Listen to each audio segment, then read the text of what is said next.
to hear those bells of freedom ring.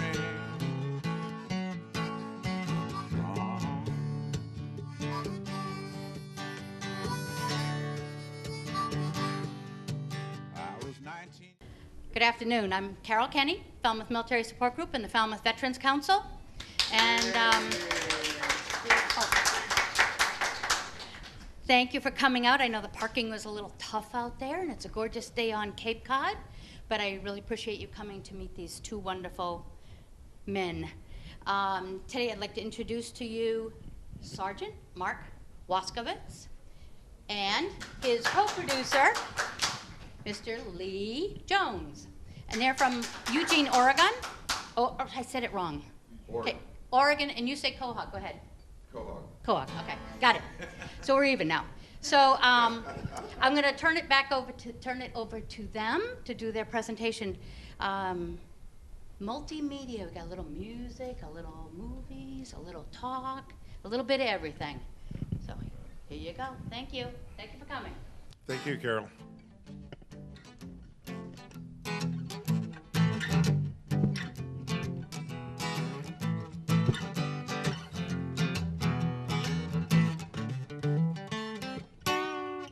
It's another long night out in the dark. The VC's bite is worse than their bark.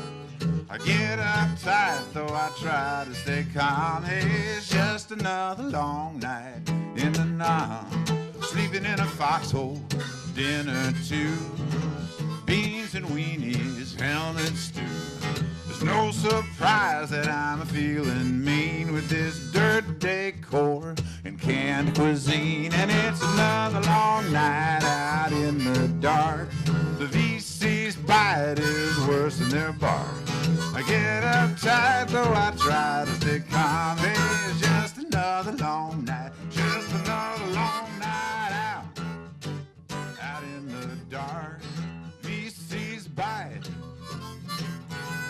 I get uptight. It's just another long night.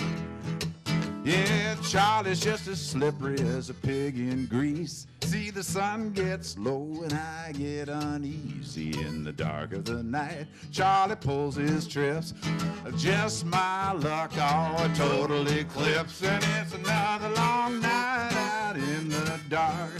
The VC's bite is worse than their bark. I get uptight though I try to stay calm. It's just another long night, just another long night out in the dark.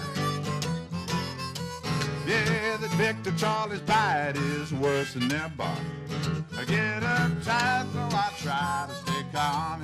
It's just another long night in the night. Yeah.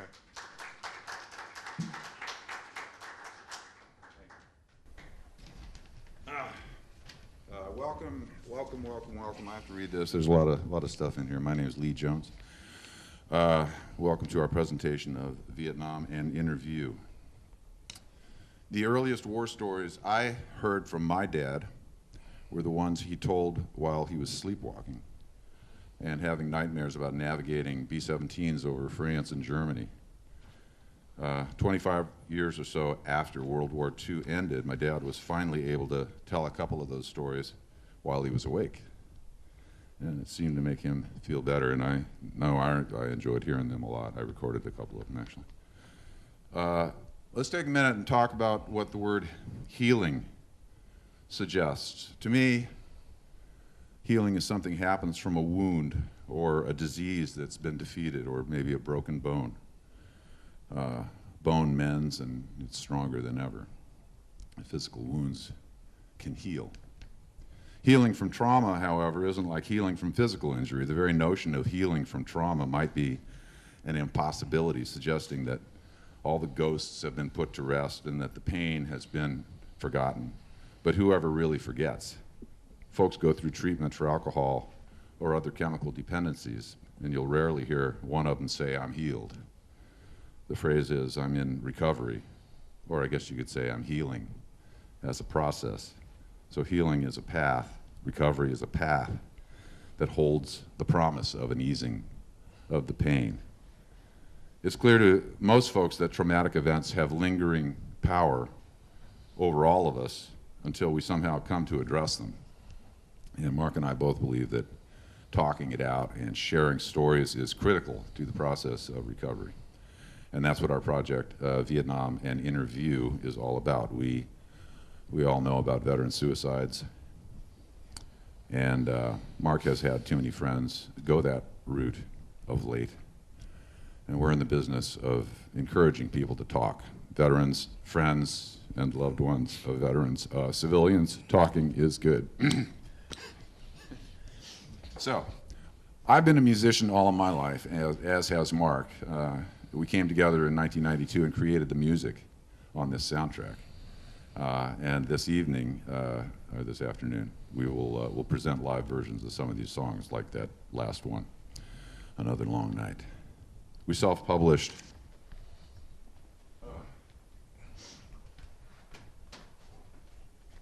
the photo book you saw out front a couple years back. The photos were mostly made by Mark, and the rest were made by his brothers-in-arms when he handed them a camera over the course of 3 combat tours. Please take a look at one. We're going to give one away with that little raffle ticket that you brought in, that you got handed when you came in the door. The film we're producing, Tripwire, is built, it's still up there, right? Good. Is built on these photographs and this music, the soundtrack, along with a number of video interviews of Mark's former brothers-in-arms that were shot in the videos were made in 1995 by a PBS crew. So you'll see a number of guys in the vids cycling through, and they're quite a batch of characters. If you take home one of the DVDs, you'll get to know and love these guys as much as we do, and as much as Mark did and does. The film is moving slowly toward completion. We're perennially short of funds. Once in a while we get a massive, we did get a massive donation about 2 years ago from a woman who's a Vietnam-era survivor, as she calls herself. But we're not taking donations today or selling anything because we can't. We'll talk about that later. It's a free event, man. We aren't into politics. We aren't into opinions. We're into telling the truth as we see it. We're into sharing and encouraging sharing, and we intend to give at least a few crusty old vets who still won't talk about it a gentle nudge toward opening up. And toward that end, we'll have a full question and answer session and open discussion at the end of the evening. And now it gives me great pleasure to introduce the creator of this entire project. Please welcome Mark C. Waskowitz.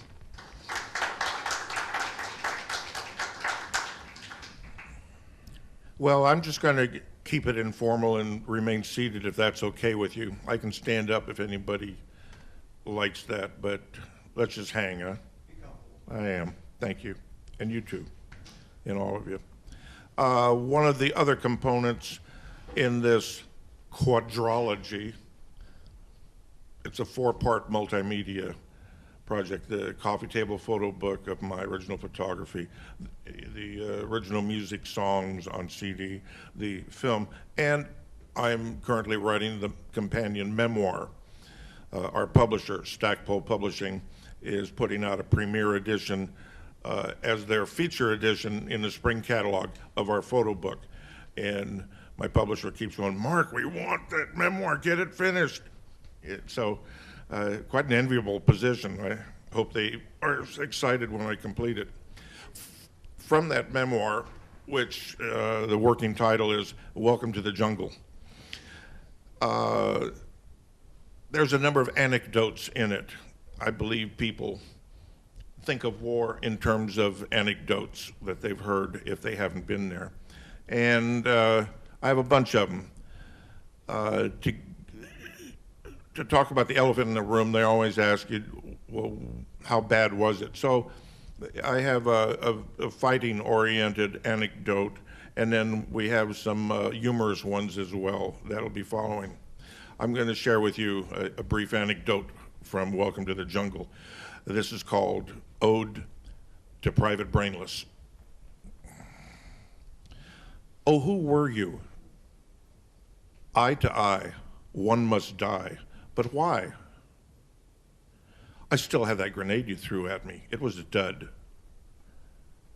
But the bullets that blew your brains out through that gaping exit hole in your face were no duds, now were they? And I took your death picture. I captured your soul. But I didn't know then that you'd still be with me today, more than 50 years now. I touched you, counted coup. Fuck you. Better you than me. Something like that, right? Real bummer, wasn't it? You still speak today through the series of photographs I took of you, of your demise, your final act, your fate, a whole series from various angles and distances, even one posed with me in it with you. Ecstatically shocking drama. Clear, concise, universal speak, predictable horror shock. You have reached out and touched so many people all these years, and me too. Such an impact. Perhaps through my photographs of you, you say more to more people in a more poignant way than perhaps you ever could have if we had not killed you on that September day on the 29th in 1968 in that jungle ravine you and your comrades were guarding. But who's counting, right? Certainly not the other 8 comrades exiting that bunker right on your heels to meet the same fate and lay in the same jungle jumble twister game-like contorted human pile-up with you. If it's any consolation, one of your partners shot the Marine on my right. He later died in my arms, gasping for the breaths that the holes through his lung and chest denied him. At least he had time to make peace and face his death. But is that any better than the immediate lights out of your fate? His name was Gary. He was an only child. And you? Who were you?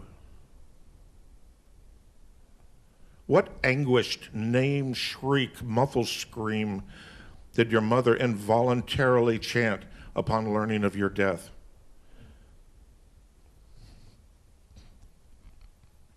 What name appears on the headstone under the obligatory title of Liet C, People's Martyr, standing marker over a bodiless grave somewhere back home?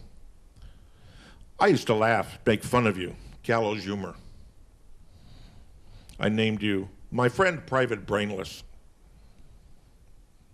Then for a while I used our photographs to convey my disgust for war. I'll bet you'd agree with that one. Then I kind of just forgot all about us. And our photographs taken together on that September day so long ago. But somehow, you're still right here with me, even now. Talk to you later, Private Brainless.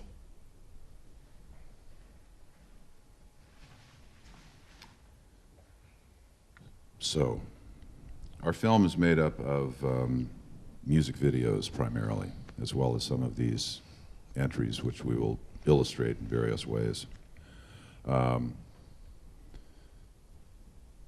of the things we tried to capture in the original music was, real, true sensations and memories of, for instance, this next piece we're going to show has a song called Truckin' It, and it is a lot about the immediate first impressions of arriving in Vietnam, and everybody's got pretty much the same recollection about that. The stories diverge after that, but landing on the tarmac in Nam seems to be a central theme. It was hot, and it smelled, and it was really loud. And the second piece that we cover in this upcoming piece is what it was like to receive a Dear John letter when in country. You have to remember, back in that day, we didn't have cell phones and stuff. You wrote a letter and mailed it home, and 13 days later or so it got there. They wrote a response. You'd get your response 3 weeks after the letter you wrote. And the Dear John letter, I've been seeing someone else, and I'm, and you write, what's going on? What's going on? You want to know right now. And there was this gap, and that was our connecting thread back to the world. So My favorite song of the group is the one that covers that topic. And you'll see a couple of songs here in this clip coming up.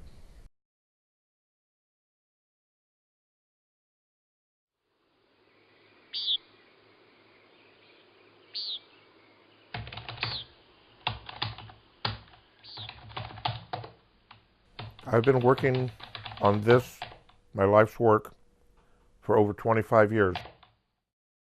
One of the things this project has provided for me is a heightened sense of self-esteem. I'm not just another loser vet, one step away from homelessness and the other step away from suicide. I have something to say that's worth hearing. Well, step right on to the tarmac, Jack. Trucking it down the road. Yeah, welcome to Vietnam, no turning back. Trucking it down the road. Bugs everywhere and it's hot as hell. Trucking it down the road. All this noise, man, what's that smell? I wanted to go and fight communism. Trucking it down the road. Well, feel like John Wayne riding high. Trucking it down the road. This far out country flying by. Trucking it down the road. Oh, we're wild and loud and fast and free. Trucking it down the road. Beating feet through the backcountry. Every moment I was in Vietnam, I was scared.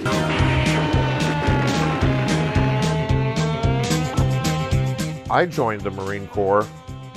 One, I wanted to test myself. I wanted a rite of passage into manhood.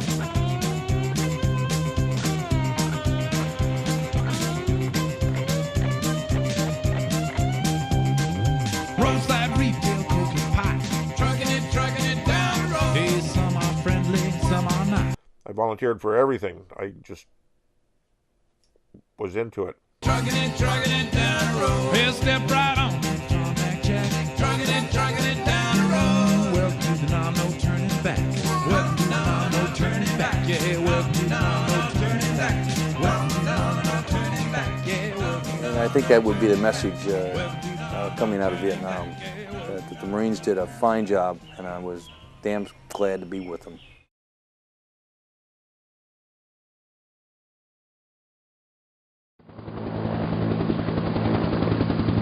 They come down out of the sky. It was like God coming down out of the sky to us. That was salvation to us. That was one of our only salvations, helicopters. The blowing dust and the whomp, whomp, whomp, whomp, whomp, whomp.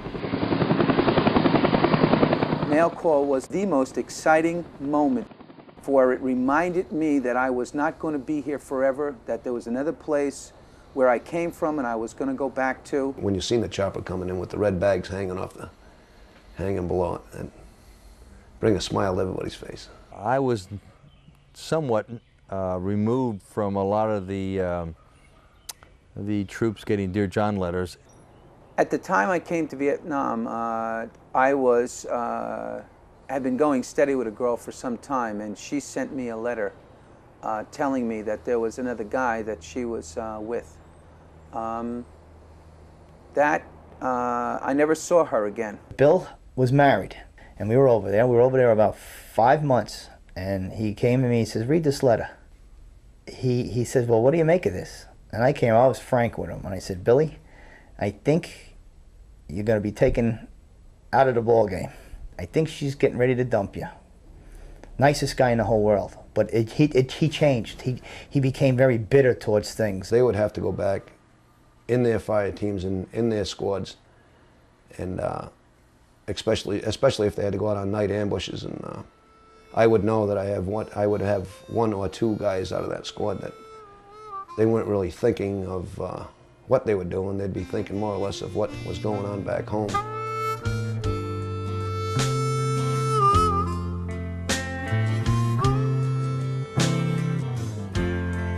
When I had you, I had the power of love, pulling me through, and each passing hour brought me closer to home. I had you, when I had you, your sweet love like moonlight,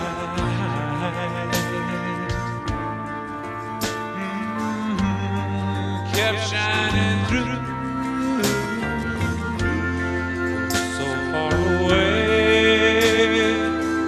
Yeah, I had a place to call when I had you. You let me go, baby. What could I say? Tell me, what could I say? Now I dream of home, but I don't know. I don't know when I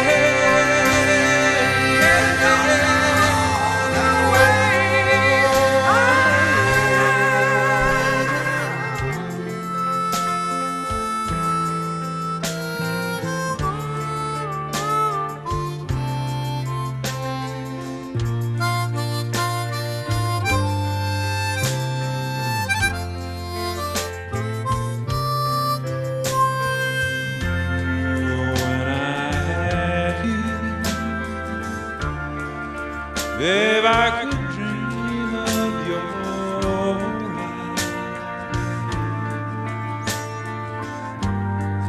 Help pull me through,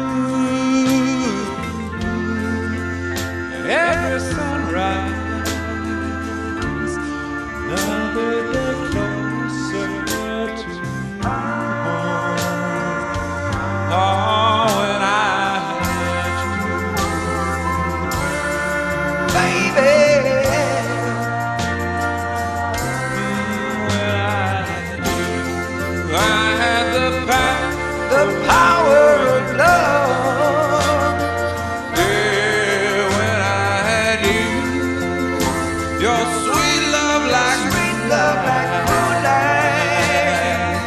Yeah, when I had you, your sweet love like moonlight kept shining through. Yeah, when I had you, your sweet love, sweet love, sweet love like moonlight kept shining through. Yeah, oh, yeah, kept shining through. Yeah, bringing me home, another day closer to home. What we were going to show first there is a short called Being Tight. Thanks, girl. Oh. Twice as good when you play it twice, right? A film about, short about the camaraderie of Vietnam veterans called Being Tight, but it's screening tonight down at the Woods Hole Film Festival at 7 o'clock, and it's the Massachusetts premiere, so we can't show it here. We promised we wouldn't do it, so. But this is the idea. They're music videos with photographs and the talking heads that he filmed primarily in 1995, providing the background.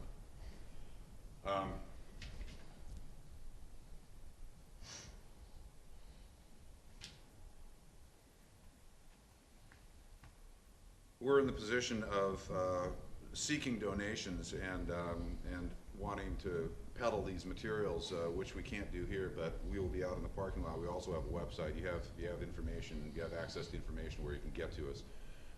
We'll be out in the parking lot. We'll find a shady place, a shady tree to hide under. But it won't be a shady deal. Yeah, it won't be a shady deal. The main thing is we're giving away the DVDs that include the short of Being Tight. One per family, please. Anybody that wants one of those DVDs back there, those are for free. And what we are hoping you'll do is share them around, because we think this documentary approach with good original music is unique. I've never seen anything like it for a documentary. And Mark built this incredible vault of material from which to make this film and a number of smaller features. You know, maybe the film festival does it for us. We don't know, but we're always out there hoping to hit the big time. And It's neither of us are independently wealthy. So, what about the good times in Vietnam, Mark? It wasn't all doom and gloom, was it? We go into Sergeant Marshall here. Yeah, why not? Yeah. You know, a lot of vets, a lot of friends of mine are hesitant to talk to family or relatives. Oh, they wouldn't understand. Well, you know, I use a metaphor. I'm not able to understand what it's like to have childbirth. But I held my wife's hand and watched it 3 times. I can get it if I want to. I can understand it. And likewise, people can understand our experiences. And I have discovered that a lot of people come to me and ask me to talk. They go, my dad was in Vietnam, but he won't talk about it. So I talk about it a little bit. And they go home and talk, and all of a sudden people find that there's acceptance and understanding. And one of the good ways to do that is, what did we do in Vietnam? You know, I turned 19 on the airplane on the way over. We were kids just out of high school. We pulled pranks. We pulled pranks on each other. No disrespect to any of you career-oriented veterans, but we fucked with the lifers. and you know what I mean. It was one of our relief valves. Besides Donnie Serwick, my friend from Providence, from East Providence, who hung himself alone in his apartment in 2005. As he said in that film clip, the helicopters brought us mail. It was one of the only salvations we had. Well, there was one other, getting over on the lifers. And so we have a clip about that. And you know, if your kids want to ask you about your veteran experience or something, there's always some funny stuff you can break the ice with. So here's what we did to Staff Sergeant Marshall.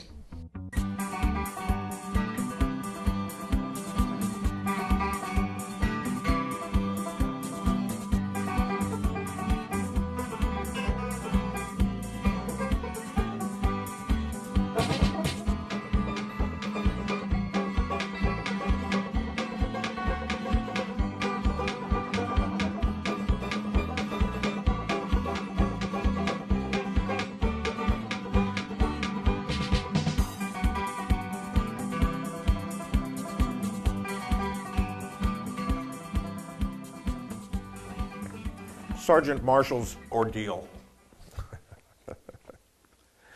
It was early into Operation Mead River, early into December 1968, and much later than Sergeant Marshall realized. Sergeant Marshall, he was a little bit different. He would get grouchy at times and pretty strict.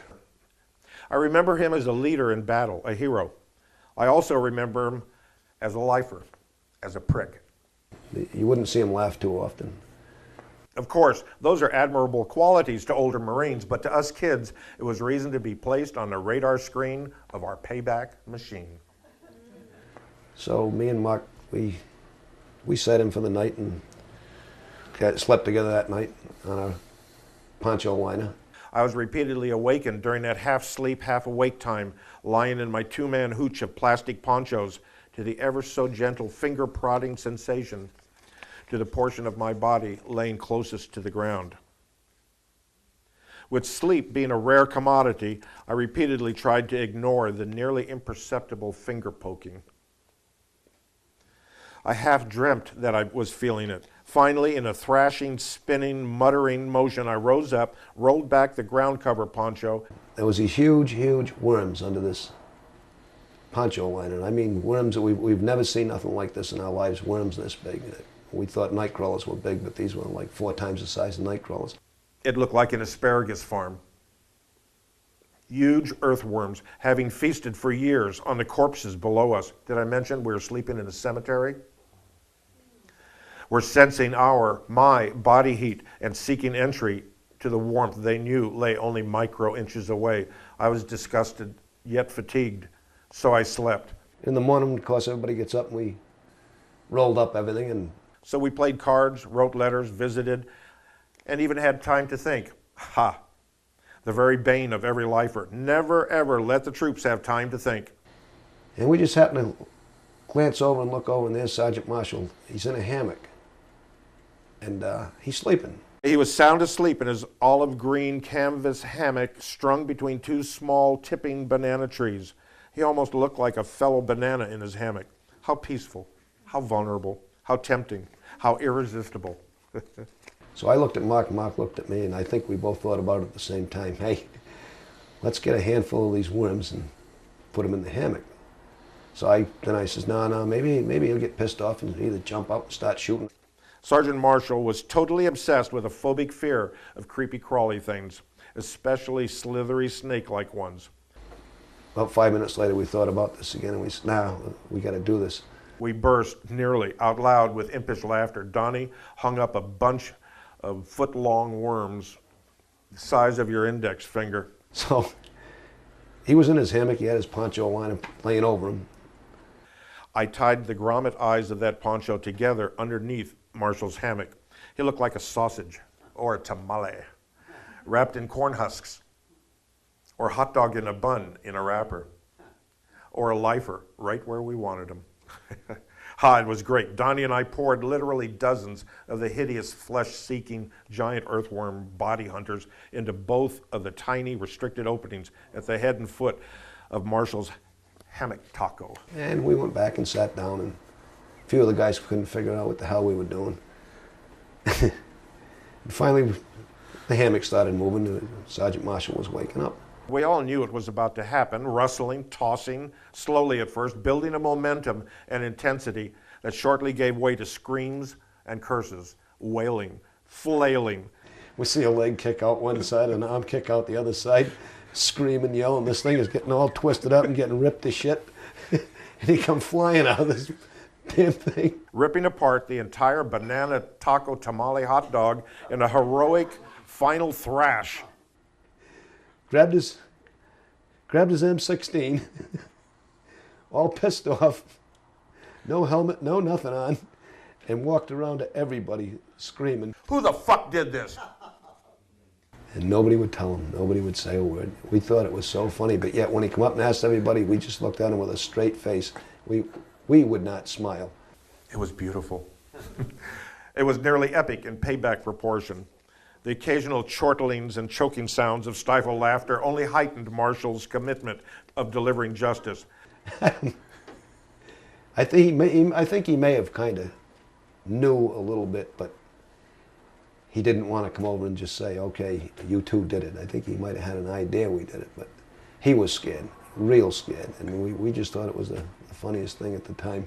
But it isn't until now that he can know the rest of the story.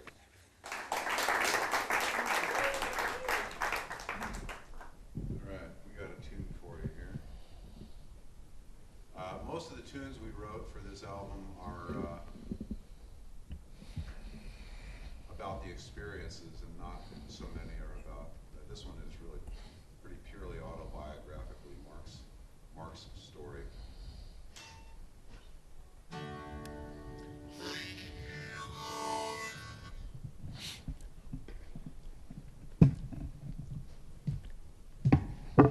But like most of the other stories in here, this one seems to fit more than one person's experience. It's called Changing at the Guard.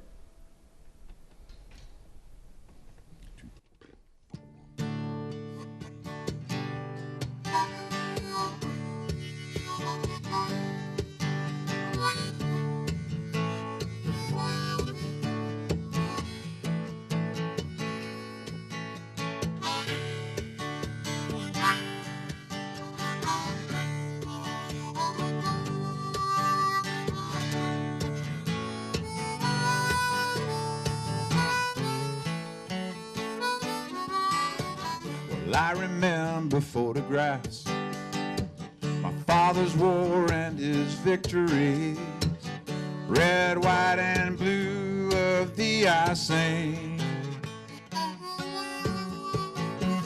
And in my heart there was no doubt. When my time came, I would fall in line. I'd give it all to hear those bells of freedom ring.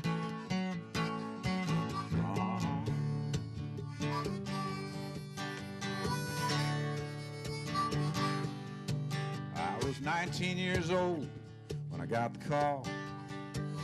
Semper Fi, and here I go. And for 2 long years I knew that jungle's heat.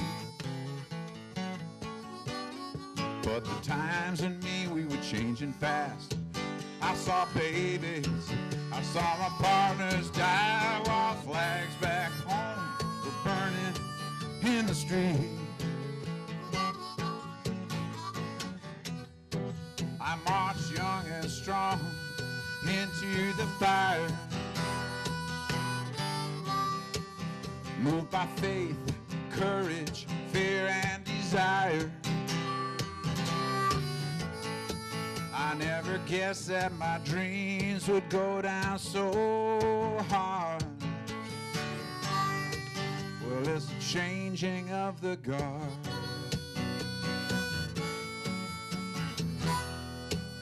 Yeah, the changing of the guard.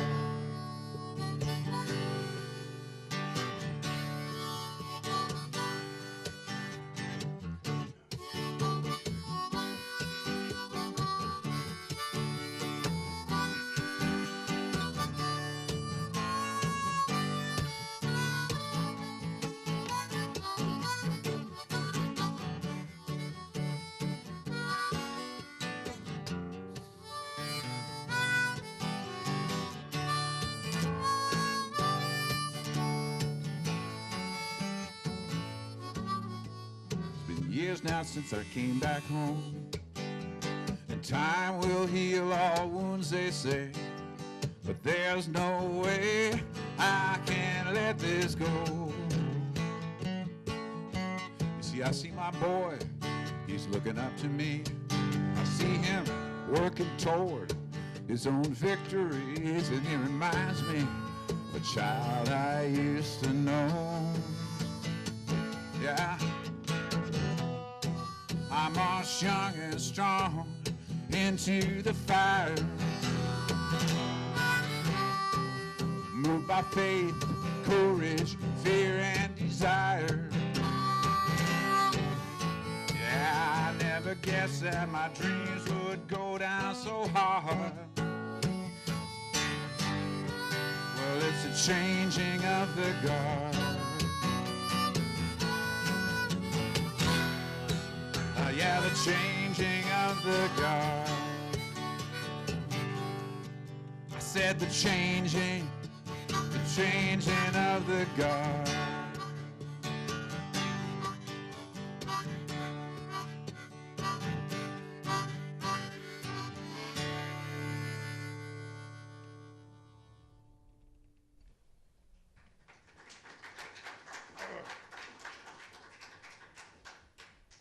It's a little easier with a whole band. Yeah, right. Hard to do rock and roll with just two. I think that was great. Stop I making think it was apologies. awesome. Jesus Christ, you should know that, having been on stage all your life. I just Never said it was hard apologize. to do. I didn't say it was bad. Never apologize. Yeah, so I was a attempted conscientious objector. I grew up in Pacific Palisades, California. My father was an Air Force colonel, as I might have mentioned. And he said, son, I don't think you need to go to Vietnam. You need to just hope your number doesn't come up, because I graduated in '72. I was going to go to Canada. And I was one of the ones who, I will admit, had held Vietnam veterans in a low state of esteem. I was not the only one. I was young, and I was on the West Coast, and a lot of us had pretty negative impressions of what the whole thing was about, the Vietnam War, and by association, the Vietnam vets. When I saw them on the streets and guys in military uniforms, I didn't ever do anything or say anything. I maybe moved away, or just had my own problems with that. But when Mark came to me in 1992 and said, "You want to write music about this stuff?" I was like, "Hell no!" I was like, "I don't want to have anything to do with it." I was like, it was still there, And so I've come up with this notion in the meantime. That's all right. Yeah, you know, we've made so many mistakes up here already, right? Just me, not him. That it was like, all right, it was the greatest, you know, kind of personal artistic challenge of my life to just break. Good God, man. Break away from, break out of that thing and listen to his stories and read his books and watch his movies and hear his stories and look at his photographs to the point that I understood enough to write the music. And when I went to the wall, I had, you know, kind of what seems to be a pretty typical response when I got there, which was like, I can't go down there, you know, and I was crying. And like when I went down inside, it was like I had PTSD from it too. So I think there's this whole Vietnam hangover for people of my generation, whether we were there or not. And, you know, you guys, a lot of you have sort of dealt with it already, or you wouldn't be here, you know. There are other guys that didn't show up today for various reasons, not least of which it's Thursday at 2 o'clock in the afternoon, but there's also that resistance to deal with it. But there's I don't think the emotional, you know, impact of what Vietnam was about has even been recognized for the general public. I don't think it's been recognized, much less addressed. So this is kind of the flip side to what we're trying to do to you know, help veterans communicate and try to lower the suicide rate and the isolation rate a little bit. Is to the flip side of that coin is to, you know, make people realize, you know, my friends don't look at this thing. I've got it all over the internet. I've got it on my Facebook page, and it's like I'm always mentioning it. There's about 3 people out of many hundreds who will even respond to it. So it's like, what's up with that? It's still there, you know. It's a generational thing that's a scar, and that's why I think this is really important. It's not just a veteran thing. I think it's a complete societal deal, and it's a real honor to be here with you guys today, and you folks, and I'm glad you're here. That's all I have to say about that. I'll vote for him. I'll give you another anecdote from the book, change things up a little bit. Trying to give you a flavor that is, it's not a monolithic approach. We're trying to share the human experience of what it was like to be a vet. I think all of you vets that are here, somewhere along the presentation tonight, you'll go, oh, I remember a time we did some shit like that, or, oh, I remember a situation like that. We're trying to touch on the commonality of it. It's a people experience. Vets, we're just regular folks that that's how we served our country. Other people do other things. We're just regular folks, and to demystify that a bit, here's a story about right towards the end. I did 22 and a half months of repeated volunteering. I volunteered for everything. I was just into it, but I really was. I got shot, left for dead overnight on the battlefield, medically evacuated. When I was stable enough to make the flight back, I spent 6 months in Long Beach Naval Hospital recovering from gunshot wounds, and repeatedly refused ordered amputation of my arm. I stopped just telling them no. They'd come in with the clipboard and say, you got to sign this today. I would salute their authority with my one finger salute. I'm not just, and they finally gave up, and I went on to become a professional heavyweight boxer, and I've played bass for 50 years now. So I think I made the right decision. But right towards the end, just before I got out, when I and the guys around me were short timers, and they asked us, "You going to re-enlist?" No. Okay, so they put us in a unit that was disbanding because they were downsizing the Marine Corps already in 1970 with the announcement of troop withdrawals. A fitting conclusion. Brisk, chilly. Hell, I was downright cold in the pre-dawn desert morning at the Marine Corps Artillery Base, 29 Palms, California. Boy, that desert can get cold in the winter. My short timer calendar is under 30 days, and I'm putting almost 3 years behind me. as I form up my 186-man artillery platoon for morning formation and roll call. Come on, guys, form up. Let's make ranks. Let's go. I speak the well-worn words without emphasis. I don't need emphasis. I have stripes now. We're all short-timers in this unit, sent here because we're dead weight to the Marine Corps, non-re-enlistee short-timers. Everyone here is already at home in heart. Only weeks or days remain as the green machine grinds out new orders, right man discharge orders. It's 1970, the Corps is downsizing, so we spend our days dismantling everything in and belonging to 3rd 8-inch guns. I spend days counting coffee cans' contents of wall locker screws, pillowcases, desks, everything, and taking it over to supply. And if it's on the inventory sheet, they take it and they send it wherever they send things. If it isn't on there, they go, it's not on the inventory, make it disappear, Sergeant. At first, I would take it back to the barracks, and the lieutenant said, I told you get that shit out of here. But the sergeant said he's not taking, I don't care where you take it, get it out of here. So I have a bunch of stuff at home, still to this day. I have a Marine Corps field desk, the kind that you open it and like a card table opens up. That's my desk today. I spray painted it black. Weighs a ton, too. I mean, it's really It's made to go through a war. It's been through a war. Probably a couple. 5 minutes, sergeants, shouts a gunny. Time to square away, count heads. Glancing at my roster, I noticed 3 new names. Haven't met them yet. Hey, where's the 3 new guys? I'm Sergeant Ski. Let me fill you in on how we do things around here, front and center. I bark in platoon sergeant leadership speak. Rock back and forth up on the balls of my feet like a rooster in a barnyard doing the NCO prance. Hands clasped behind the small of my back. I feign impatience. Sergeant Ski, is that you? No shit. Man, we heard you were dead. How do you respond to that? I maintain my stance and countenance outwardly, but I churn inside. Who said that? Suddenly, a Marine uncharacteristically breaks ranks right through the formation. He runs right up to me, face to face, staring me eye to eye. Mutual silence, he trembles.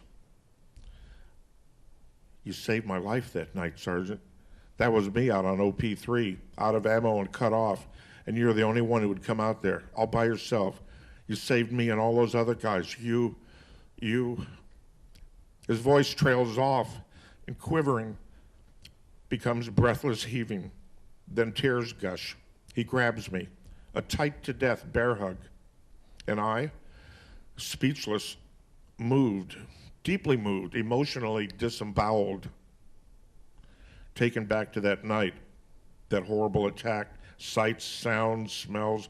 The often played motion picture projector once again resumes in slow motion, of course, just like always, especially the faces, ours, theirs, the eyes, always the eyes, piercing, pleading, fearful yet committed eyes.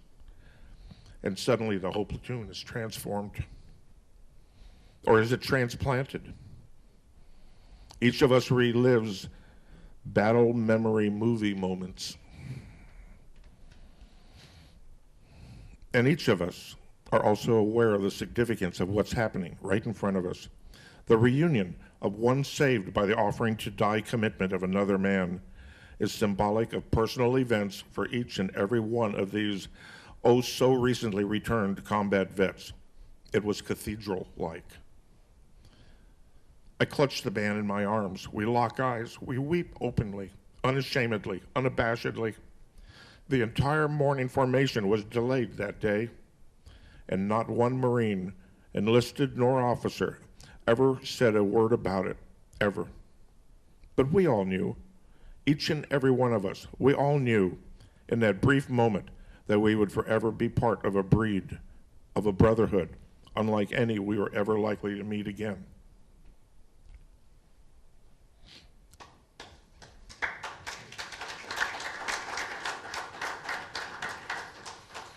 Well, you can see the memoir covers a lot of different bases.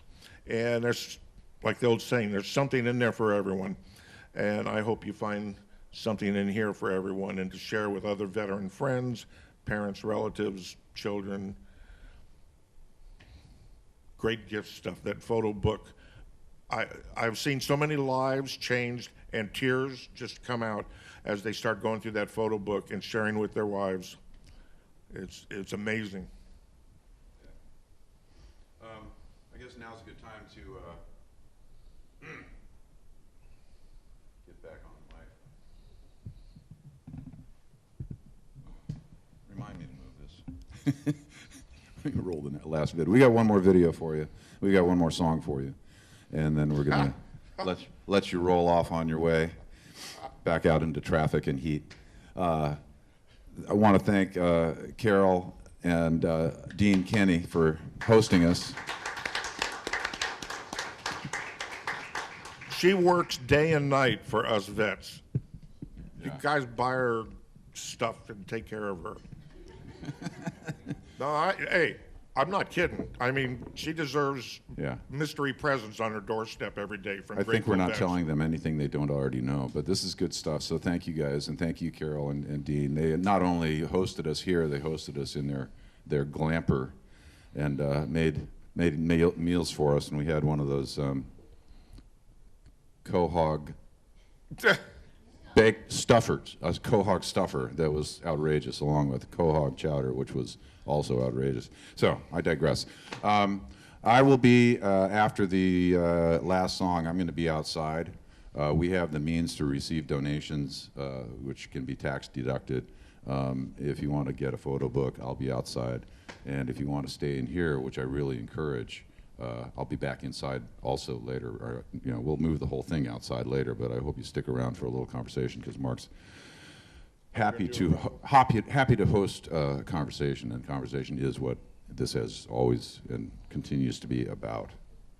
In the meantime, this film here is about the time when the sun would go down. And some of the fellows not on the front lines might get hold of smokable things and have interesting experiences in the dark. It's called Into the Golden Hour. Changing of the guard. Sit back, relax, and let your mind unwind as we roll you into the golden hour. Sit back, relax, and let your mind unwind as we roll you into the golden. Favorite time? Finishing a day's hump and setting up. It's words of, you know, okay, we're gonna stop here and this will be where we're spending the night. That was always kind of nice because you got to stop. You knew it was gonna be a little. You were fortunate you had quiet time, kind of. What it was slack time in Vietnam or the golden hour in Vietnam. This was a time you could relax. I would take a break for a while and maybe get a chance to get a letter out and of course bullshit with the guys and talk and have a few cigarettes and stuff. We would all gather in a bunker, sit on top when the weather was really nice, or sit inside with candles, sitting and talking. And if we weren't filling sandbags, we had times that we would sit around and guys would talk about their families. Finally, the packs were down. Everybody was kind of settling in for the night, and it was fun to go to the various positions and talk to people and just ask them how they're doing and what they see or how the foxhole is, and anything you might want to talk about that would interest them. Sometimes there would be card playing if we had enough candles and the sergeant didn't want us to put them all out. It would always be on my mind before it got dark. I'd have to start getting my together to do what I would have to do for that night. Time to write letters and kind of get the hooches going and kind of rap and, you know, wait for darkness. Darkness was always kind of the scary time. It was kind of the unknown time. You know, you slept kind of half with one eye open in a way. The big thing in Vietnam was a flick. They weren't the greatest movies. They weren't movies that were made that year or the year before. It was 10 years old, some of these movies. So that particular night, we all gathered, guys that weren't on watch, were on the OPs, and we go down to see the movie. And the movie is about Frankenstein and these aliens. And we're watching this movie, and Frankenstein's attacking people, and he attacked these people and attacked this woman, and they were screaming. And then the aliens came, and the aliens were after people and Frankenstein, and it was like an utter chaos, mass confusion type thing. But the whole thing was the screaming that was going on in the movie. Ah! Woo! Ah! And so we watched this freaking movie, and it was really funny, but it was intense. And, you know, here we are in the middle of nowhere. So I had to go on watch that night at 12 o'clock at night. And we had to go out to an OP. And I went with a guy named Joey.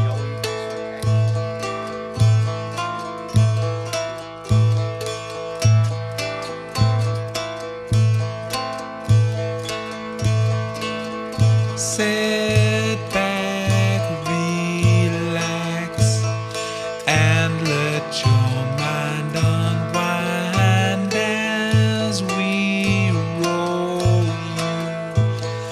you into the golden hour. And now we're out on the OP. Beautiful, clear night. Artillery is going off. Boom, boom.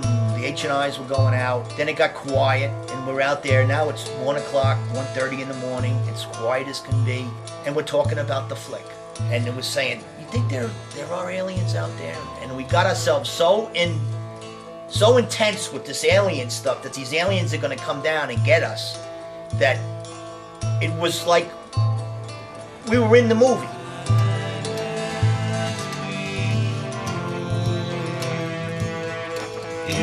We're out there, and all of a sudden we hear this screaming sound, and I remember him going, aliens! And he opened up out there. He's shooting, so I started shooting. The guys in the OP next to us started shooting. The other guys on the other side started shooting. Throwing handguns, ba-boom, ba-boom, ba-boom.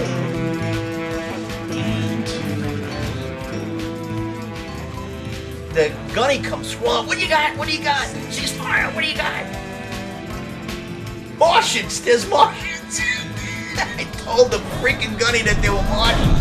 He went, f***ing Martians! He said, you're watching too many movies.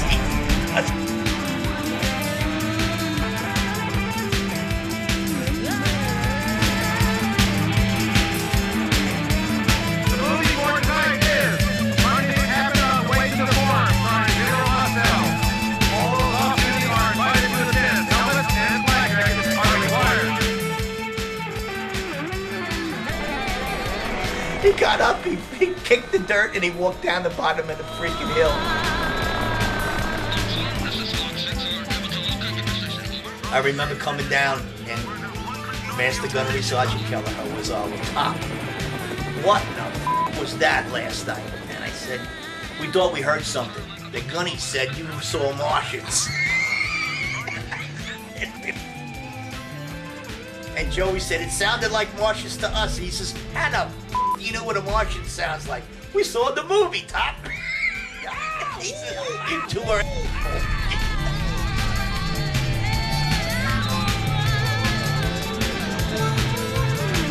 This is your friend Hanoi Hen speaking to you on Radio Hanoi. We wish to show you we want to be your friends, not fight you. You should be home with your wife and girlfriends. Jody is with her right now. They are having a good time together while you are away from home.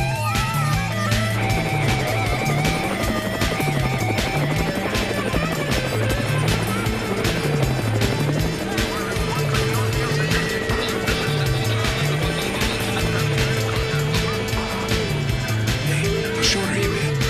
14 days in the wake up, man. I will DD now. I'm gonna sky out of here on a freedom bird back to the world. I miss you so much, baby.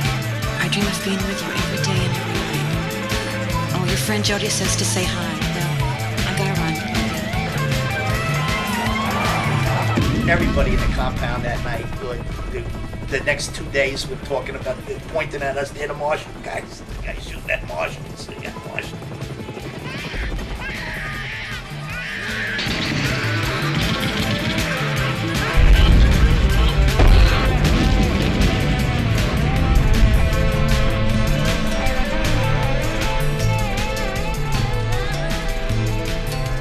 Even the colonel made a comment when we were in the bunker one day, and he passed me and he says, "Brennan, Martians, huh?"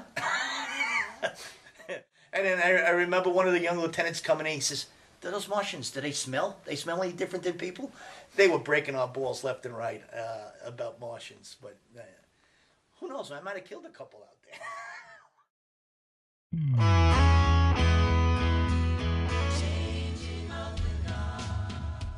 Do one more song and then I encourage you to stick around for a few minutes. As I mentioned, we did quite a bit of, Mark did quite a bit of feeding me background on what it was like being in Vietnam and coming home before we co-wrote the songs. I spoke to his wife and a few other wives of Vietnam veterans in researching this tune, which is called Loaded Gun, which is talking about PTS, post-traumatic stress, from the perspective of the spouse. Thanks again for being here, folks.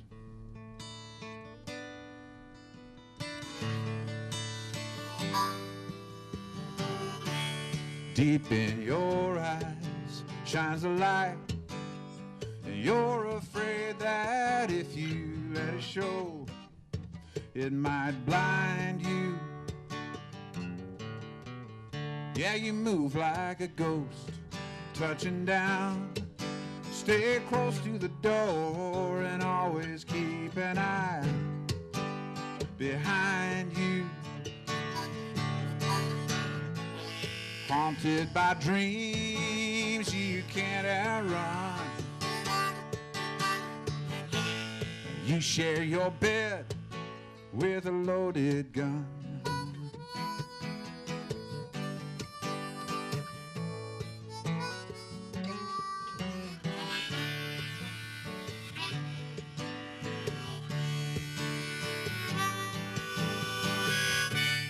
Turn into me, you reach out, you touch me and tell me I'm the one you need. Yeah, beside you. Yeah, but life slips away while you hold tied to the days that you can't seem to leave. Yeah, behind you. You ask me to be your only one. And now I share my bed with a loaded gun.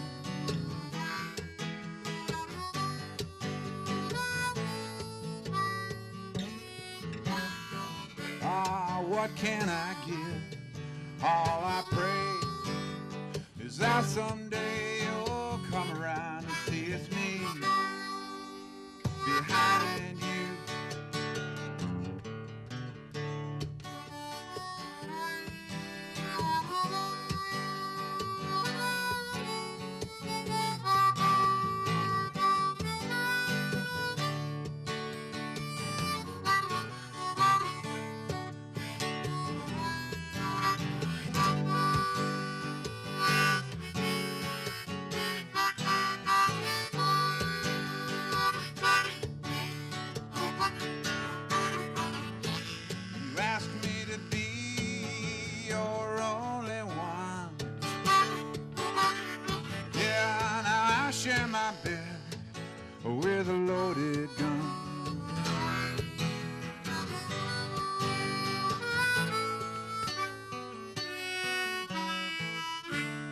Look at the joy, see it shine. It's softly shining in our baby's eyes. She has your eyes. Hey.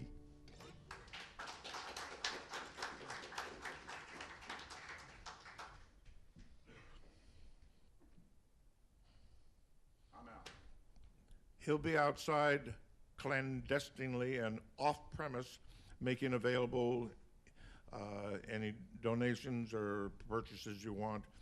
We're not going to do it on the property here out of respect for the library and their rules and all that. And we want to thank the library and all the staff here. Our sound and technician guy was great. The interface difficulty was not his fault. It all worked really good. I think we got a great room here and a great place to meet. Okay.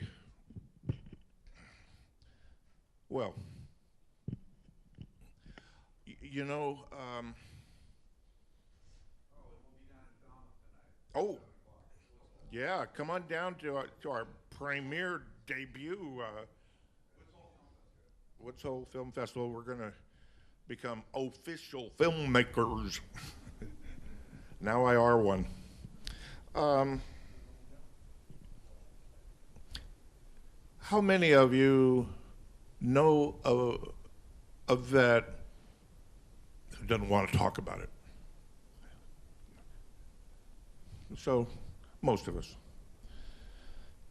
How many of you know children of a vet who ask around trying to find out what it was like for their dad because he won't talk about it? I obviously am comfortable. Well, maybe comfortable is not the right word. I am willing. Just because I'm willing doesn't mean it's easy. But it's important. And important things are worth paying a price for. They're worth sacrificing for. And if my heart just bleeds a little or a tear or two come out, that's okay. My grandmother taught me early on, a real man's not afraid to cry in public. It's an honest display of honest feelings. And that led me to eventually carry that postulate forward into, and it's okay to talk about things that are honest and worth talking about, even if it's uncomfortable. I have a lot of young people come up to me at events like this or just online. You wouldn't believe how many children of vets contact me online and ask if they can call me and talk to me in real time. I'm on the phone all night sometimes talking to children of vets, wanting to find out what it was like. And now here's a heartbreak that I get all too often. I'm so glad that you shared your pictures with me, Mark, and I feel like I know my dad a little bit better now. He died a few years ago, and I really don't know what he did. I think he was in the Army, but I don't know. I've just seen a couple pictures of him in some kind of uniform. I don't really know what he did. What a sad legacy.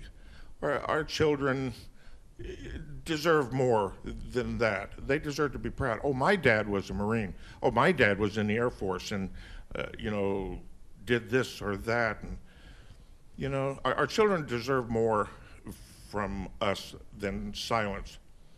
And how demeaning to say, you wouldn't understand anyway.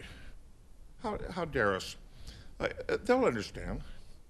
They won't know like us, but they'll get it, and they'll get us as parents and individuals that much better. And so I think if we did that more, we veterans, that we would find more peace and more healing and a tighter bond with our families. And I think some of those vets that end up committing suicide, were they to have opened up and shared like this and found that my family does get it, and they don't hate me, and they don't think I'm a baby killer or something, the stuff we heard when we came back or whatever, and they find acceptance and some kind of healing, that they never would have gotten to a place where they feel suicide's the only way out of all this shit going on in their head. Get it out, talk about it. So, how many of you are vets? A majority. Those of you that aren't vets, how many of you are, well, that's mainly women, how many are married or have been married to a vet? Or children of vets? Yeah, well, all right, so we all are vets or families of vets. There might be someone I missed here, but I think that covers just about everyone. So let's talk about it. I don't mean we have to right now. We can. I'm always available for that. But, you know, go get one of your buddies that only talks at the VFW hall after he's had 4 beers and only with other vets because they get it. Get one of them, start working on them to talk at a family picnic or something with their kids a little. Share with them some of what we've shared today. You know, I'll give you an example. This photo book. For years, people told me, oh, those pictures are holding you back. Get rid of that crap. You're just a pack rat. Oh, nobody wants to see that shit. Oh, Mark, I don't want to look at those pictures. I've had so much negativity and rejection for so long as a Vietnam vet and also as a documentarian about it that we made this book out of the insistence of my partner Lee, and we got a Photoshop and graphic art layout gal, did magic restoring some of these, and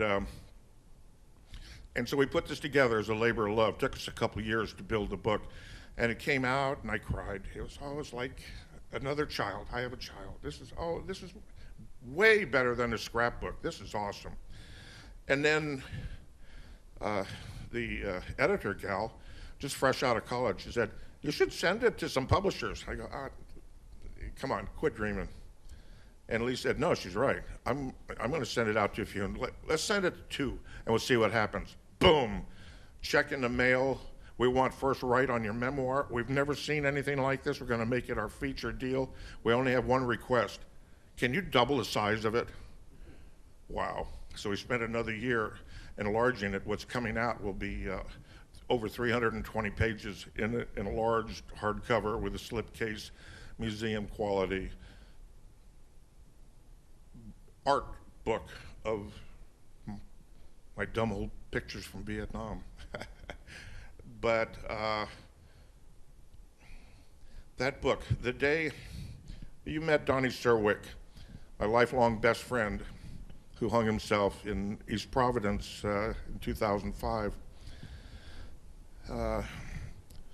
wasn't discovered till the neighbors complained of the odor. With the curtains drawn, empty vodka bottles by the thousands, he had a little cleared path to the bathroom and to the kitchen. His 20-something-year-old daughter had the odious task of going through his belongings, and she called me up and said, Mark, I spent 2 days just carrying out cases upon cases of empty vodka bottles from that house. Just the vodka bottles, 2 days. 2 days, all day. He should be, what a smile, huh? Didn't that guy have a smile? The guy telling the Sergeant Marshall story with me, the guy pulling those pranks with me and stuff. He should be here right now, sharing our debut tonight. He's oh, you know? But he wouldn't talk about it. Only me. I'm the only person, I'm the last person to have talked to him. He would only talk to me. Wouldn't talk to his daughter, to his wife, nothing. I ended up becoming friends with his widow. They'd been divorced over 10 years before he died, so it didn't really affect her, but his daughter, it certainly did. She came out, along with her daughter, from here out to Washington, where I was living at the time, Washington State, and spent a few days with me, going through pictures and talking about Donnie and stuff, mainly for the daughter. But, I mean, you know, she wanted to meet me, too. That photo book arrived at my house, the first copy, the proof proof of publication copy. I got that the morning she arrived. I went, oh, dude, it's here. Check this out. We're going through it. And so I said, let's go down to the office. That's code talk. Let's go to the bar down the street. El Pueblito, a cute little family-operated Mexican restaurant with a tiny little bar with about 4 stools and about 3 little tables and booths. And so we go in. It was November 10th. Everybody knows what November 10th is, right? Do or die. It's a Marine Corps birthday, 241 years, but who's counting, right? November 10th. And I said, how fitting that on November 10th that the first copy would arrive. So we took it with us. We're going to look at it over a margarita, and I was going to have a shot. And I went in. There was one other couple about our age, and he had a Marine Corps ball cap on. I said, hey, were you in the Marines? He goes, Semper Fi. Do or die. How about a shot? It's our birthday. He says, hell yes, I'll have a shot of gold with you. So we go over there, and we did the old, I don't know. You look at the glass and it works out. And we did a shot together, and she's right there, and she goes, oh, look at this. And she slides this book right in front of him, and he's sitting in the booth there, and his wife's across from him. Mark just made this book of his photographs from Vietnam. I was still leery that people don't want to see that stuff, Mark. I mean, I still hadn't realized what I'm about to share. And he looks at it, and I go, well, I'm going to have a seat. Enjoy it. Nice meeting you. So I sit down and kind of regain my composure and have a shot, wash it down with a beer, not that I drink much. And we're sitting there, and then I turn and look.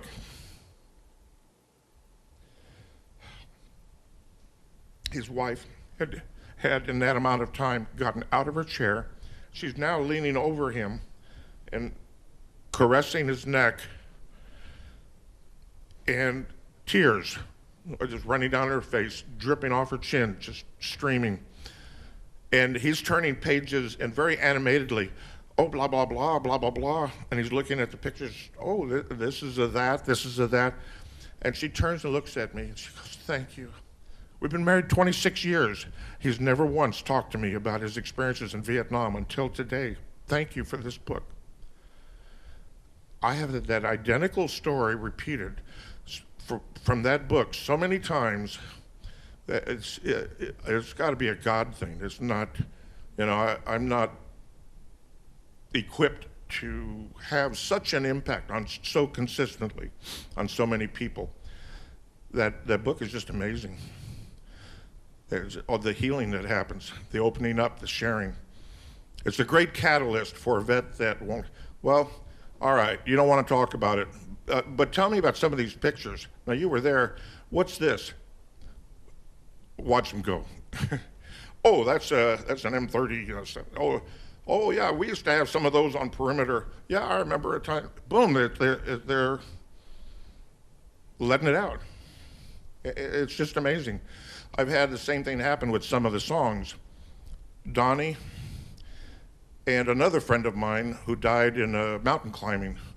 The man who crawled out and repeatedly risked his life the night I was shot and left for dead on the battlefield overnight. He repeatedly crawled out under intersecting machine guns, enemy machine guns, to retrieve what was believed to be my dead body, only to find me semi-conscious and picked me up and carried me in right through the battlefield and all the shooting and everything.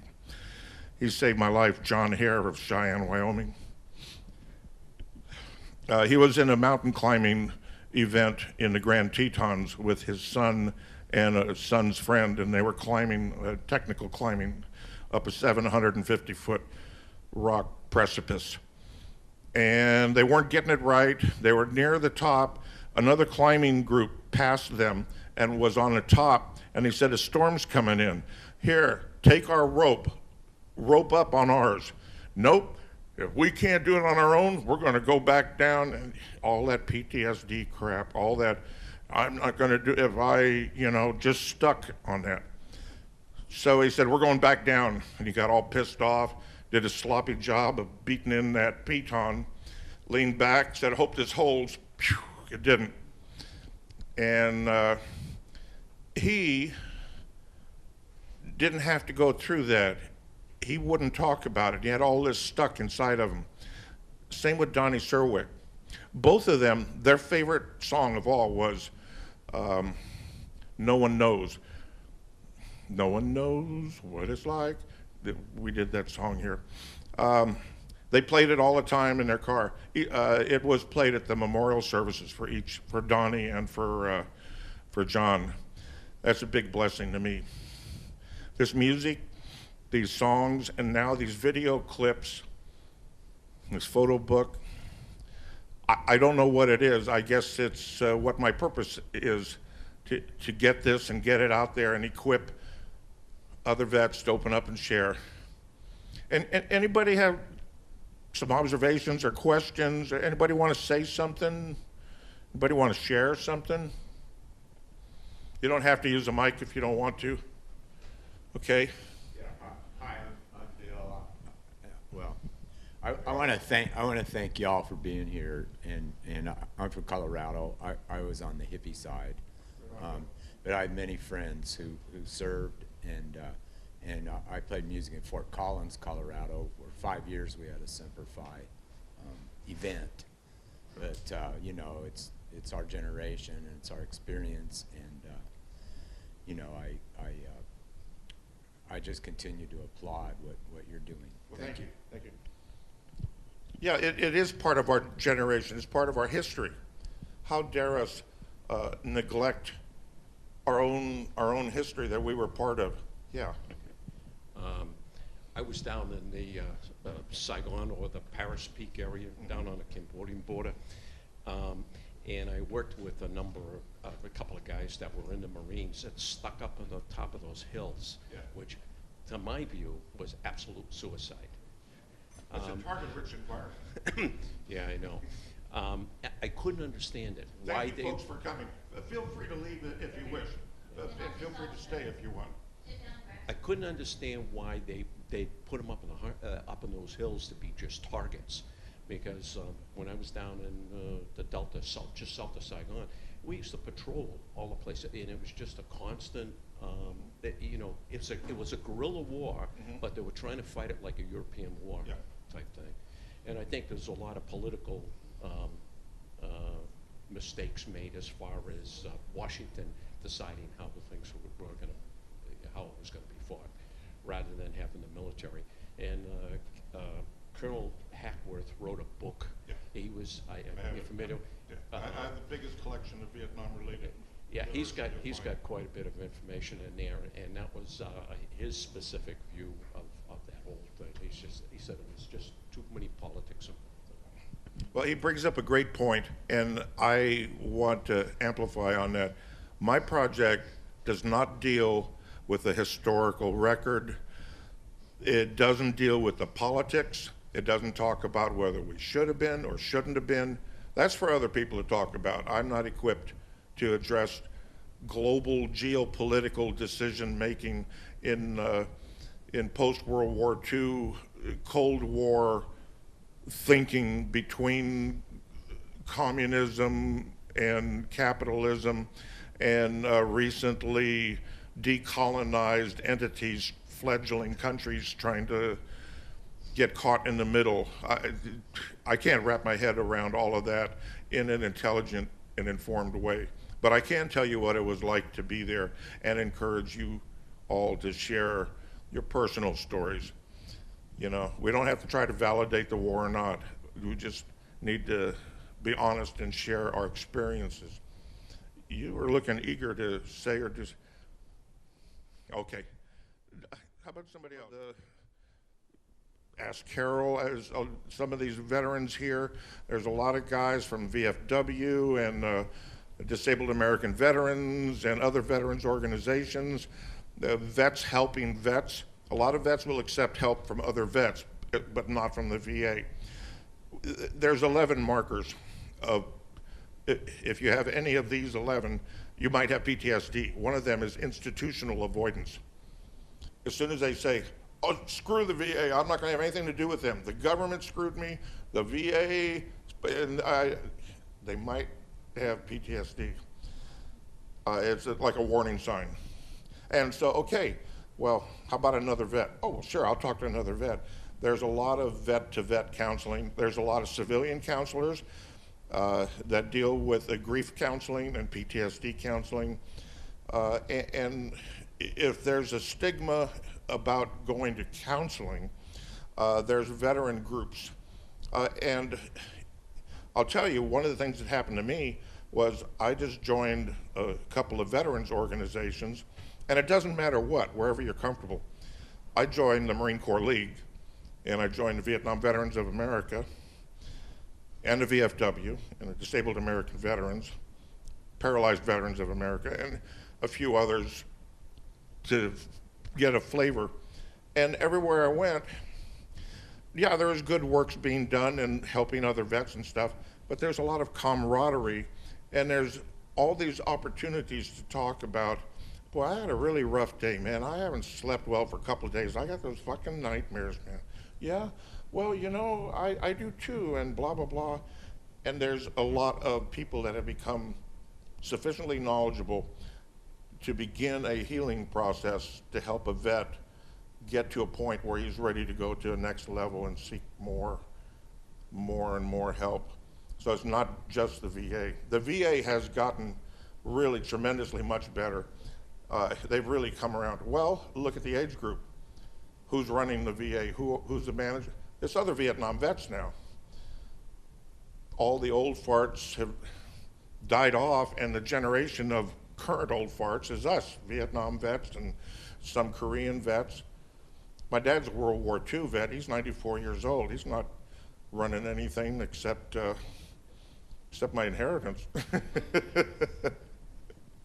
So there's a lot of help. And incidentally, Dave Brown, my old company commander, is retired colonel, and I spent a week with him last November in just outside of Camp Lejeune. And he's very much involved with his Marines still. And he's telling me they have all these programs. When the Marines, I don't know how the other services do, but it can't be too far off. When the Marines come back, they deploy them for a shorter period of time. When we went, it was 13 months, and I extended an extra 6 months twice in a row. They won't let you do that anymore. You come back like me. And this is me after 50 years of work. This was not me when I came back. And this is, 3 marriages later, and narrow brushes with the law that could very easily have gone the wrong way, and a lot of close calls, When they come, they deploy them for a shorter time, and they bring them back as a whole unit. They come home, they get a weekend pass, and they have to come right back, and they make the guys spend 2 weeks together doing stuff. Baseball, they have intramural baseball games between 2 platoons that serve together. They're decompressing, they're working out their stuff. They have mandatory screening and counseling and checks, and it's all openly talked about and accepted. When I was in the Marine Corps, they didn't buy that. No, PTSD, you're just a pussy. Man up and get out there. What, you gonna send someone else to die in your shoes? How dare you? Get out there, Marine. The Patton approach. But we've come to realize that it is a very real issue. It is a natural response to an unnatural overload situation. PTSD, interestingly, was first categorized as PTSD. Now, they've had names for shell shock, battle fatigue, battlefield neurosis, soldier's heart, they called it, Civil War. Herodotus wrote about it in the Iliad, about soulless men without eyes that could not see, and voices that couldn't speak, wandering aimlessly for weeks and months after some of those horrific 100,000 against 100,000 with sticks and stones and knives, man. But now In 1977, they did a study of rape victims in San Francisco, and they had a question. There, in counseling, there were a number of instances where this phenomenon recurred, and the phenomenon was happily married woman with a family unfortunately has a situation that results in a rape. She has a supportive husband. Together they work through it, they apparently overcome it, and they go on for years having what appears to be a normal, healthy relationship in life. And 12 to 15 to 18 years later, something happens. At first they thought it was kind of a midlife crisis thing, but very commonly alcoholism, overt promiscuity, all kinds of weird behavior would come out, always resulting in divorce and everything. So why are these divorces happening so delayed after an event? And they realized that they had been through a traumatic event and they had a post-traumatic delayed stress-related disorder. And in the recent publication of the Diagnostic Statistical Manual, which is the Bible of mental health, PTSD is now officially called PTS. They've realized it is not a disorder. That they now question those who go through these experiences, if they don't exhibit aberrant behavior, there's perhaps something of a disorder with them. And those that do exhibit what we call PTSD are having a normal reaction to an abnormal overload experience. So it's become destigmatized, accepted by leadership in the military now, is part of their training and part of their deprogramming when they come back. But even at that, I know tons of Iraq vets that are just as isolated and holed up with a bottle and a gun under their pillow, and they won't talk to no one because they don't get it. They weren't. You've never been in a Humvee that hit an IED. Well, my buddy Dennis Cadigan hit a form of an IED, and I helped him get on the airplane while we had 2 Dixie cups over his eyeballs hanging on his cheeks. I think I kind of get it. You know, does that help you? In the phone book, VFW, there's people here, you know, if you want a referral, there's people here that'll refer you right now. First Saturday of each month, I started with the DAV and the VFW, a Veterans Coffee Break. Got donations to put it on. The Elks was generous enough to give us the facility. It's from 9 to 11, and just a round robin, round table type of thing where the veterans talk to veterans. And, Carol can testify to this, and Ron, our commander of the DAV. We had a gentleman that came in one March and on an oxygen bottle and hung around, didn't say much. Non-vet, and then started a little bit opening up.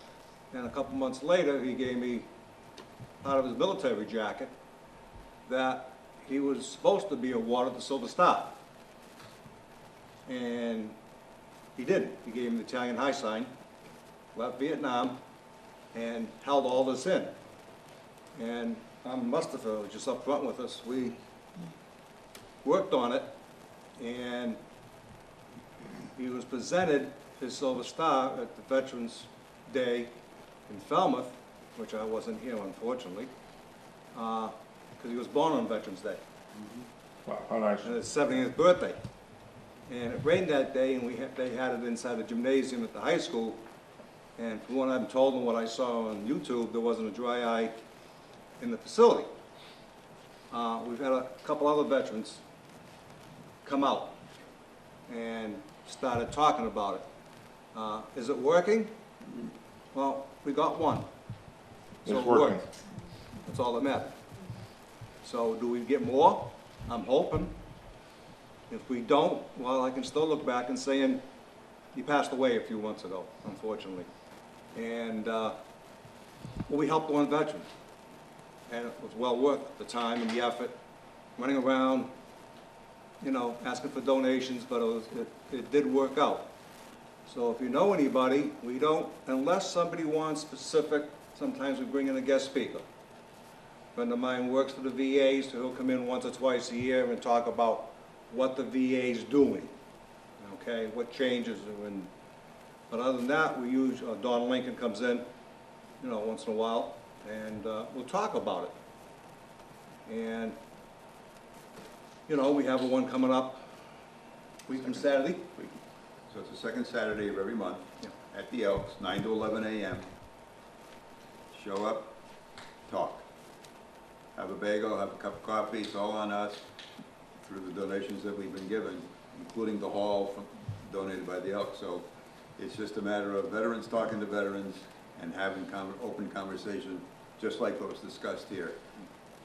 People, and as Joe found out by his own capabilities and understanding of the veteran situation, especially here in Falmouth, he came up with the idea of veterans talking to veterans because he knows and found out that when men talk to men in the United States military or afterwards, it works. Yeah. Some other times, in some other generations, it hasn't worked, it does now. By you deciding to talk, somebody will listen. It doesn't have to be about Veterans Affairs. Hey, I need a plumber. Hey, we'll get you a plumber. It's that simple. It's just about the life here that we're all living together. And it's a matter of, if you open up a little bit, just by coming, you'll decide when it's the right time to talk. You'll know when it's the right time to listen. But you'll have people around you that understand you a whole lot more than you understand yourself. Tommy? Well, oh yeah, also on the first Wednesday of each month, I started with Ron, and we got another coffee break at the atrium. That's a little more formal. We bring in guest speakers. We just had, the last two meetings, we had a person for Homeland Security, an instructor, talking about ISIS. Wow. You know, it's to kind of set us back. Next month we're having Captain Schultz from the Coast Guard coming in and talking about what the Coast Guard does in the Southeast sector. And in October we have our state rep coming in. So that's more of a formal, but it's still a round robin, information, talking. You want to open up, ask questions. Okay, if you don't, come back again. And come back again. By chance, I stopped at Colonial Filling Station and asked them, you know, could you give me a gift certificate for the door prize? I was going to go around to the different establishments. And they're going to call back a couple days later, I will give you one a month. So, you know, the guys come in and sign in now, and they can get some gas free. So, I mean, it's all you got to do is ask. When I came back from Vietnam, I had over 4,000 photographs, a couple hours of home movie film, saved all 232 of my letters home to my mom, and I thought everybody was going to want to see, in those days, a slideshow with a pointer and me giving a live slideshow presentation, kind of like a PowerPoint, of what it was like over there. Well, nobody wanted to see it. Mark, get rid of those pictures. They're holding you back. You're a pack rat. You don't need all that. That's holding you back. I moved around for the next 25 years carrying those photographs and letters in dusty boxes. In the mid-'80s, I came upon a replica of the Vietnam Veterans Memorial Wall. They call it the traveling wall. It had such a profound effect on me, and I was working in television at the time.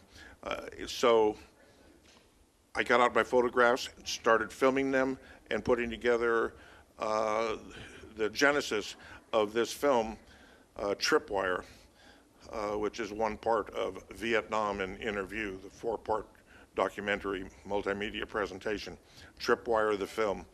The coffee table photo book, we recently put some of the best photos together and cleaned them up real nice.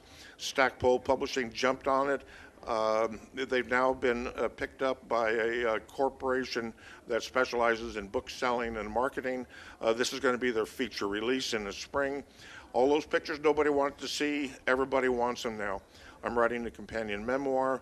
My publisher's bugging me to finish it. They want it. The film,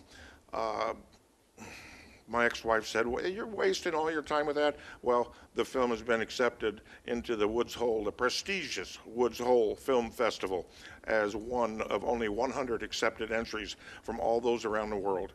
We're so excited to be here and be part of all of this, not because of the accolades. I'm excited because the material is getting out for the intended purpose of encouraging veterans to open up and share, or giving them a vehicle to share through if they don't want to open up themselves. They can say, I don't want to talk about it, but here's a book.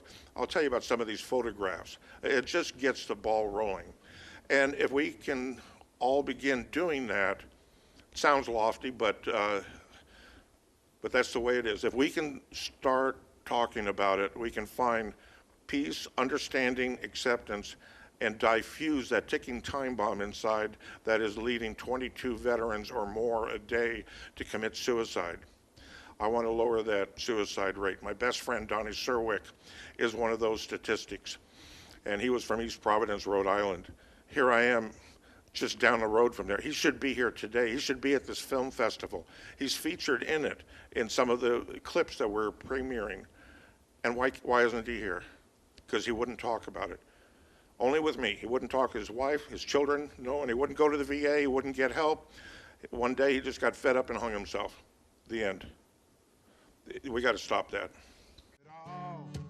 To hear those bells of freedom ring.